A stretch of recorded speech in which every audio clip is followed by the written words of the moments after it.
So just like any educator, you are a facilitator of information. Whether it's a teacher in an elementary school, a martial arts instructor, a driving instructor, you are just a facilitator of information. It is the responsibility for the person in the process of learning that is to take that information presented to them, to logically, critically analyze it, internalize it, and synthesize it to make it work for them. Because the educator has already done the thing. They're already proficient enough to teach it. The student has got to do the work to come up to that point. And that's, again, going back to this whole thing about logical presentation and critically analyzing it from the consumer base as to making it work and not having the responsibility being shuffled off because they make a dismissive comment because it's swiping left on Instagram or swiping up. Yeah, man.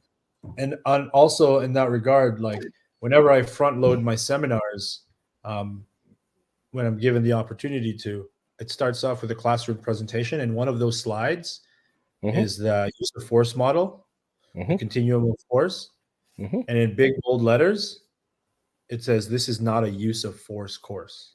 I don't teach use of force. Like I'm teaching you concepts, and I'm always very clear with the people that take my classes. You are completely responsible with what you do with this knowledge and information, right? Because it is the specific context that will determine whether you're successful, unsuccessful, legally and lawfully justified, or criminally liable. Yep. Right? I'm not a use of force instructor. Yep. Yeah.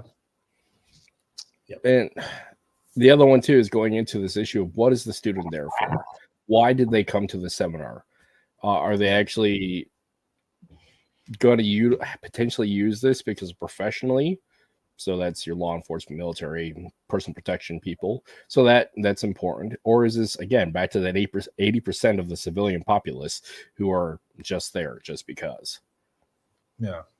And it's like, I think also, like when I teach law enforcement, knife defense, I stay in my lane. Like I don't tell them, what it's like to stab another human being and take their life.